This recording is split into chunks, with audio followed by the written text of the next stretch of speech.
Welcome back to The Explainer. Let's just jump right in, shall we?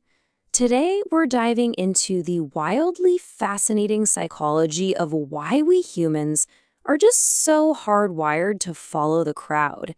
It's this invisible force that dictates what we buy, who we listen to, and how we act, usually without us even realizing it's happening. To kick things off, picture this for a second. You're sitting in a room and you're asked this blindingly simple question. The answer is incredibly obvious, but right before you open your mouth to speak, literally every single person around you confidently gives the wrong answer. What do? Do you trust your own eyes, or do you kind of fold and just go along with the group? Hold on to that feeling, because that tension right there, that's the core of everything we're looking at today. Let's make it a bit more visceral.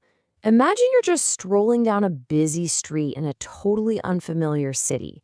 Out of nowhere, dozens of people start sprinting in the exact same direction. Your heart rate instantly spikes, right? You have absolutely no idea if there's a fire, a threat, whatever, but your gut just screams at you to run too.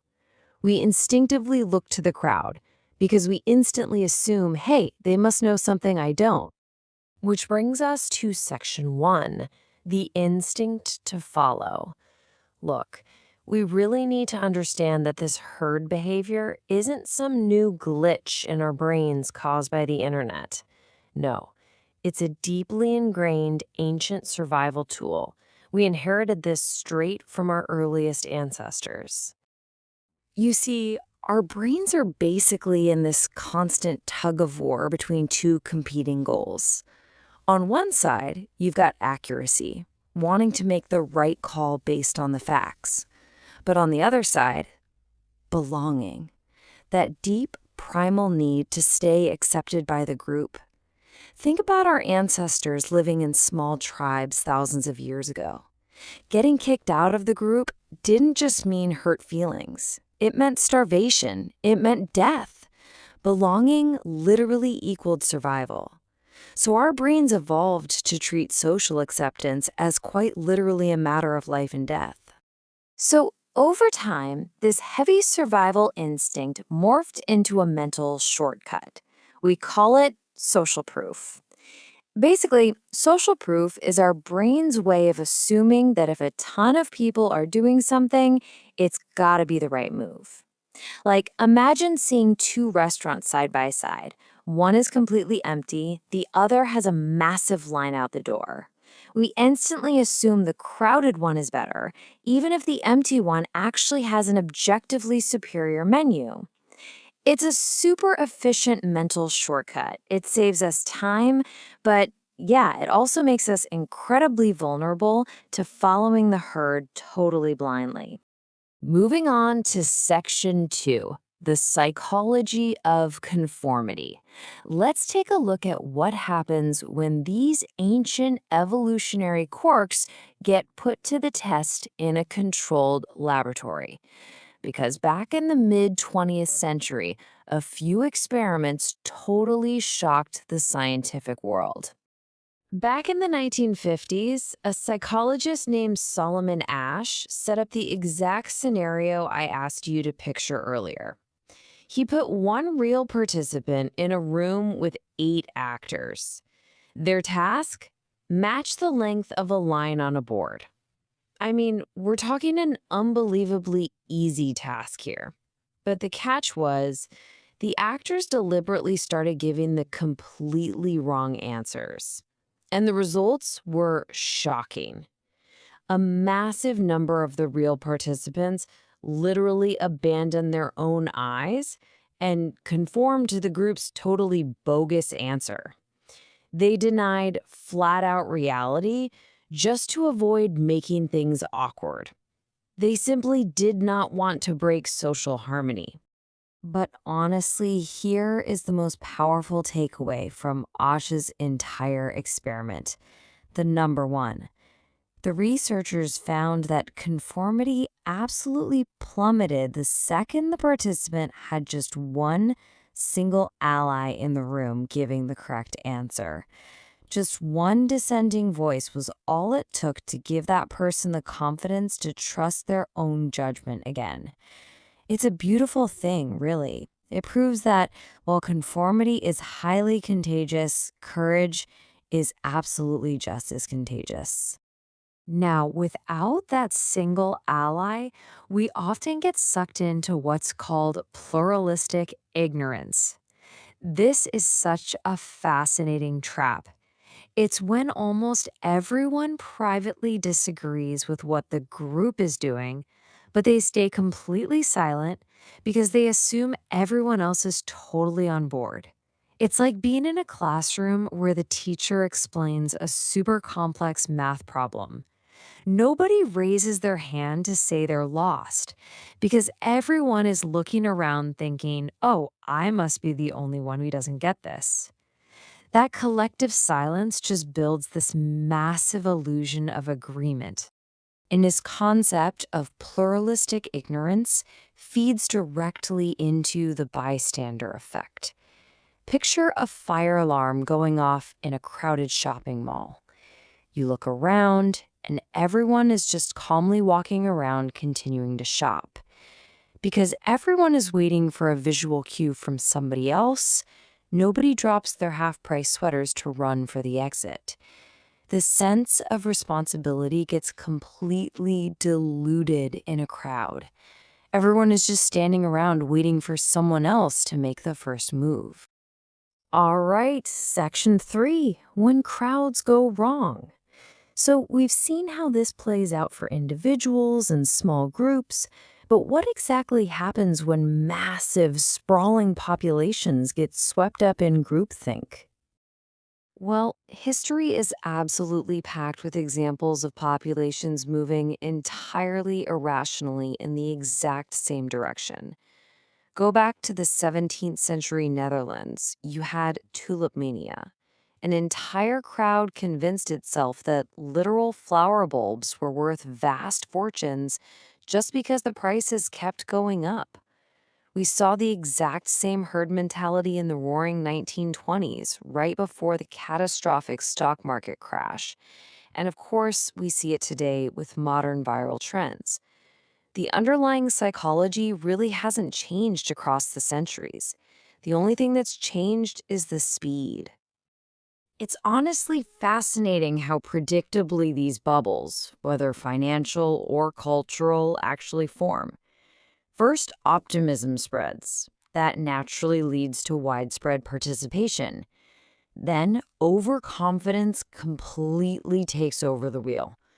People start buying in simply because everyone else is buying in. The crowd's behavior literally becomes the only evidence they think they need. But inevitably, doubt appears.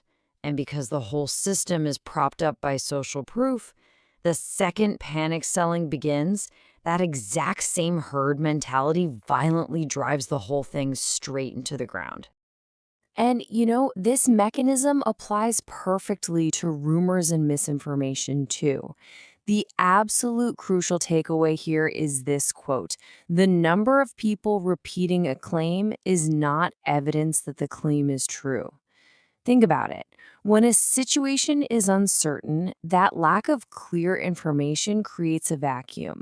So when a rumor starts spreading, the sheer volume of people parroting it gives it this incredibly dangerous false weight of accuracy. Which naturally leads us into section 4, the digital crowd. Right now, we are all trying to navigate this hyperspeed information age using the exact same Stone Age brains that evolved to follow a local tribe. Today, social media algorithms are literally weaponizing those ancient instincts to create massive, viral feedback loops. Here's how it works. The algorithms measure high engagement. We're talking likes, comments, watch time. That high engagement automatically triggers increased visibility. And then boom, social proof is applied. Users see a video with millions of views and subconsciously assume, wow, this content must be valuable or true. It creates this runaway positive feedback loop where popularity simply manufactures more popularity, totally regardless of actual facts. And this relentless loop triggers something psychologists call the illusory truth effect. Because algorithms push sensational content everywhere, we end up seeing the same claims over and over and over again. And here's the flaw in our hardware. Our brains naturally mistake that repetition, that familiarity, for actual evidence. We literally start believing false information is true simply because it feels familiar to us. So, the digital crowd brings some seriously unique dangers to the table. First, algorithms create these tight echo chambers that isolate opposing views. So we end up only ever seeing people who already agree with us, massively amplifying our own confirmation bias. On top of that, we form these parasocial relationships with influencers online. We build this blind, unwavering trust with people we've literally never met. And finally, visible metrics like view counts and likes, they manipulate our expectations before we even hit play. We're letting the raw numbers dictate how we should feel. All right, Section 5, How to Think Independently. Look, the goal here isn't to reject all collective wisdom entirely. But we desperately need a solid toolkit to survive this digital environment and push back against unhealthy crowd pressure. The brilliant psychologist Daniel Kahneman gave us an incredibly helpful framework for this: fast versus slow thinking. Crowd behavior, mindlessly scrolling social media, quick emotional reactions, all of that lives entirely in fast thinking. It's totally automatic. So, to think independently, you have to manually jam the brakes and force your brain into slow thinking. You have to be deliberate, you have to be analytical, and you have to actually pause to evaluate the real evidence. So, based on the sources we've unpacked, here is your independent thinker's toolkit. First up, just pause before reacting instantly to things. Give your brain a second. Number 2, ask for actual evidence, not just popularity metrics. 3, get comfortable with uncertainty. Saying, hey, I don't know yet, is a perfectly valid, intellectually honest answer. Number 4, actively seek out respectful disagreement so you can actually shatter that echo chamber. And finally, number 5, learn to recognize when a message is specifically designed to manipulate your emotions rather than actually inform you. And please, if you take away anything today, remember this: true independent thinkers are not just loud contrarians who disagree with everything for the sake of it. No, they're intellectually honest. Changing your mind is a strength.